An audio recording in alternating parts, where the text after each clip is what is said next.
you doing? I'm not too sure why I make these things, except, I don't know, maybe it's therapeutic for me. I don't know. But it's become kind of a thing. And I don't know if there's I've ever done one about where I came from and how I got here, but I was thinking this morning, I've been told by so many Christians, which is where these ideas for these recordings come from. I see myself as trying to rescue Christians, save Christians, if you will. So, not the way that Christians think, but the way Jesus did it in his day. What he was doing for the lost religious sheep of Israel. The ones that had no idea who the creator of this place was. They had given it over to something that had become their God, according, back when Jacob named him the God of Israel, the one that knocked his hip out of place, the one that was afraid of the sun coming up. I don't know why he would be. But Paul wrote later, much later, that he's a God of this world. And Jesus went around for 3.5 years at least, trying to show the difference between the creator of this place, our Father, and the one that they were calling God, the one he called a liar. He said, either way you go, Jesus was either calling their God a liar, or he was calling Moses a liar, because we think Moses wrote down the commandments and the law and all that. But he said the eye for an eye is a lie. Eye for an eye, tooth for a tooth was a lie. And that was one of their most precious laws. They love carrying out that stuff. Anyway, let me not get too far off track here. When Jesus saves, when he was saving on the earth, the example of what being saved is, according to Jesus, is doing for others what you would have others do for you if you were in their shoes. And what he did, what was written down that he was doing, was he was going around getting people out of pain and suffering. And even death. Now, that's how he was saving people. So how did it turn around to the point where we think it's got something to do with going back to where Satan came from? Where the God of this world came from? Well, how did that happen? I looked to see. I have spent way more time than I'd like to admit researching and studying the text, the religious text of Christianity and Judaism. And it's not there. It's just not there. Every time you think you see something that's got something to do with us going to heaven, there's 1,000 other texts that are opposite of it. Why would Jesus go around and say the timid will inherit the earth? What does that mean? Why did all the prophets say that the earth is our inheritance forever? If the big picture is what Christians keep telling you don't understand the big picture. No, I don't understand it. Not the way you're saying. It doesn't make any sense. Why are we trying to get to somewhere we don't belong? That creation wasn't for us. We weren't from there. We've never been there. Other than when we were with Papa, if it was still in Papa. But we don't remember any of that. And we don't. What the? There's nobody can prove it even exists, really. The near-death experiences, they're interesting, but there is other astral planes. That's obvious to me. Obviously, these creatures that came from heaven exist in a realm that it's not visible in our 3D realm. Only the effects that they have on our mind by fear. And this is where all this comes from. And to have control over us, he's had to cause us to be afraid. And he's done a really great job of that. We all tell our children, everybody's got to die. And, it looks like that, huh? Ever since that guy took over, that's the way it's been. But until he took over, until he ran us out of that garden, there wasn't any reason to fear. We were taken care of there. But it's, extraterrestrial. He's more than extraterrestrial. He's extra this plane of existence, okay? He's definitely an alien, intruder, and whoever's with him that came from that Papa Zoo or heaven or whatever you want to call it. I kind of see it as a zoo, or I don't know. They are a type of companion. Those creatures there, but they were not suitable for a bride. All right, let me get back to I keep getting. This is pretty thick, though, huh? So, how did Jesus save? He saved people from their pain here. Whatever was malfunctioning in our bodies because of living in this environment, and what he saw was these beautiful, shining people that could not handle the world that they were living in, and it was detrimental to their everything, their wholeness. We've been malnourished already by that time for 4,000 or 5,000 years, and we were getting more and more like we're trying to help this God build, some kind of structure like he came from, a structure of hierarchy, I don't know. You say it's Satan's fault. I'm not going to say that or anything. I don't really think I can't help it. I see him like an escaped gorilla. Around scaring the heck out of people. Because he wanted to be a boss. He wanted to be master. That's what he did. He stood up and said, this is a Christian myth. Maybe Judeo-Christian, but this, from what I've heard, I couldn't exactly find it in the text, but, go with it. There's a lot of texts that most people can't get their hands on. The book of Enoch, it's not easy to get your hand. Well, now it is. You can go on the internet and get all this stuff. The book of Jasher. It's hard to study through those.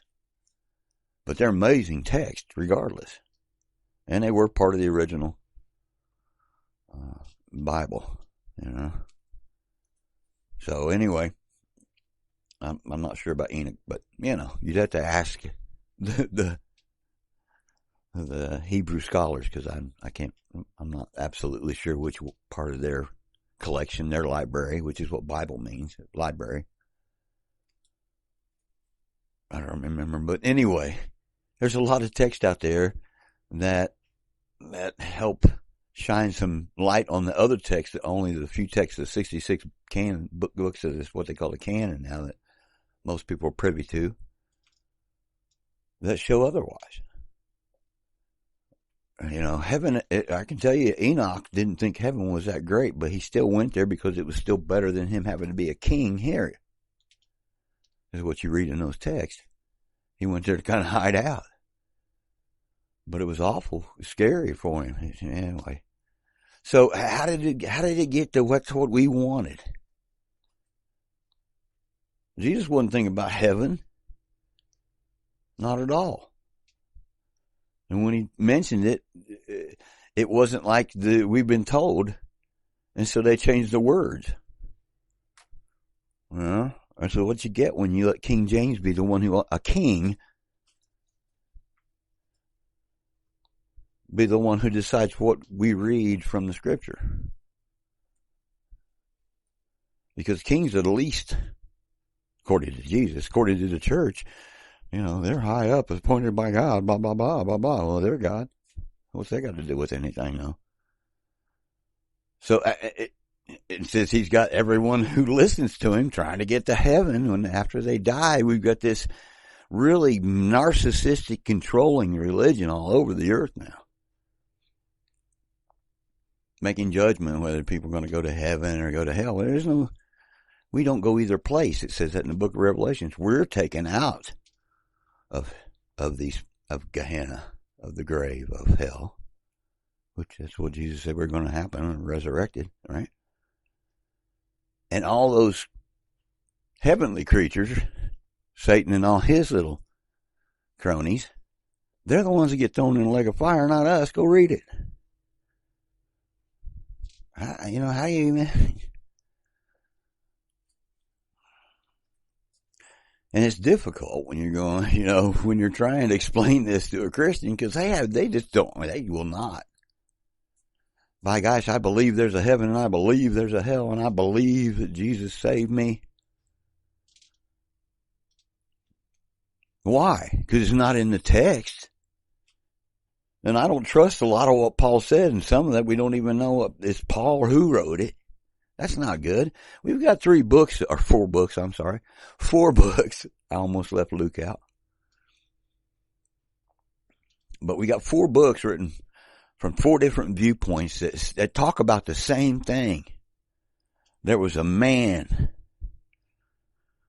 who, after getting baptized by John the Baptist, after having his purification rite done by out in the wilderness by John, the son of a high priest, something happened. And everybody that saw and wrote it down said they all said the same thing. He went everywhere. Every time he'd run into somebody sick, he'd try to heal them. If someone who had died crossed his path, he raised them up back to life, not sent them on to the glorious, life in heaven that everybody, Christians say. If the son of their God, if it's your God, whose ever God it is, the God of this world, the one who has all these rules and regulations that don't ever work. And only, like Paul said, they're only there to condemn us. I forget where I was going right there. But anyway, oh my goodness. Oh yeah, he's trying to structure it like they have the hierarchy structure that they have. You can tell it's obvious. Well, look at our military. It's all structured into this hierarchy. Now, see, we don't know any different because we're just told that's the way it is here. But it's obvious that it's not the way that, to me, at this point in my life, it's very obvious that we're supposed to be brothers, not bosses and servants, and we're not supposed to have a boss. We don't boss our kids. If you do, then you got issues, and all the issues of us being narcissistic to our own children, that comes from this same fear. That's got us all chasing after something later on. After we die, we get eternal life. Bunch of boo-hooey. And so, it's not in there. It's not in the book. It's all made up traditions. And it all supports this, pyramid shape hierarchy that we would make illegal if it was, we call that a pyramid scheme.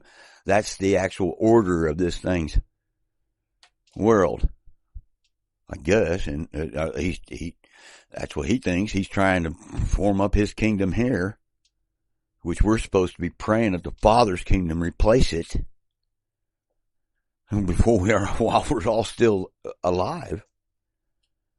But that's what Jesus did. He just tried to keep us alive. He said, I came to bring you life, abundant life.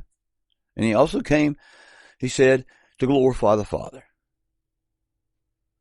And he did both those things at the same time.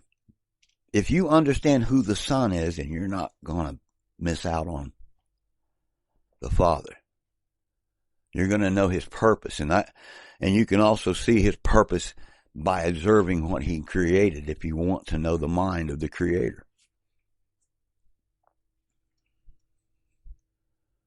And yeah, we kind of got what looks like hierarchies here, little tiny amoebas or little whatever, tiny forms of life, and up to the whale and the elephant. But it's not the biggest thing that rules here, you see. I mean, this is our planet. We should be able to see these things and have these discussions about this stuff out in the open. It's ours. This is our inheritance. It says it all over those texts that they told me said we were supposed to worry about going to heaven. The only thing I could find was we're buried on this planet, our body rots, and our souls go to sleep, according to Jesus and a lot of the text. So how do we get that? Now we can hardly wait till God takes us home. To where? This is our home. This is where we were created. We're made from dust. The closest thing I can tell you is we're more like hybrids. We have His Spirit in us that is encapsulated and joined to these physical bodies made out of dust and clay, dirt. And what I know about dust and clay and dirt, they can be turned into something that is magnificent. A magnificent living soil.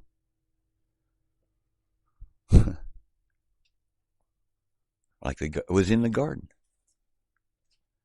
The whole idea of treating the earth that we're made out of, He was trying to teach us how to do that. Until that snake came along, poor Eve. Anyway, she'll get hers. It's coming back.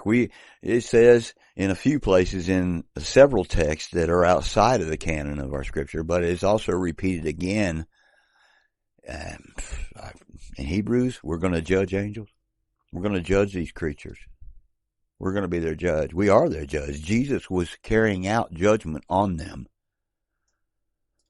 while He was here for 3.5 years. That's how He rescued us. He rescued us from them.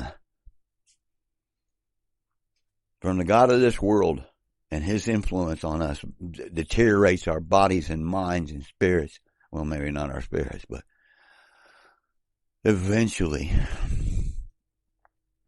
And it's got us focused on something, earning a living, which we waste our lives earning a living because of this God. That's not what we were put here for. That's not what we were created for. This place is not for us to be subject to a God on. And that's just what we're doing. Some of them, a lot of us, there's a whole bunch, now on the earth who understand about this God and His rules, and wow, they kind of make sense, and let's try it, and it fails, and it always fails. It always deteriorates into war, greediness somehow. Anyway. So yeah, how Jesus saved. Jesus saved by making the blind man see and the crippled man walk. The ones who were most heavily influenced by these, what we call demonic spirits, He set them free. And that, a lot of time, made them right in the head, and their bodies were healed. Our fight, I agree with Paul, is not against flesh and blood, but against these principalities and powers in the heavenly realms and from the heavenly realms. They've covered that up everywhere. Go look around. It's not our Father in heaven. It's our Father of heaven. Go look. Go look at the Greek. King James had his scholars put it in a certain way. And now that's become the only authorized version in English that this God allows, because He's so built up in it with His king. The God from heaven, this God from heaven is definitely all about a hierarchy, and He wants to put Himself at the top. He wants to be that all-seeing eye on top of the pyramid. And with, how ironic. We got that on our money right where it said we love Him, or we trust Him, I'm sorry. Trust Him. And God we trust, right? On our money, on the mammon's, what represents the mammon system. And He's trying to, anyway, none of us really, Do we trust him? That God, I never did. I saw how hard he can kill people, how many of us he can kill without batting an eye and laugh about it. He was never sorry when he killed a bunch of us. He was like, oh, well, they didn't worship me. Oh, can you see Jesus acting like that? Huh? No, but, the religious guys that killed him acted like that. But Jesus never went around demanding anybody do anything. Especially he didn't go around telling everybody how great he was because he was the Son of God. Anyway, it's a whole nother record. Let's get a little long in it. If this gets published, I'm glad. It must if you're hearing it, right? Must have.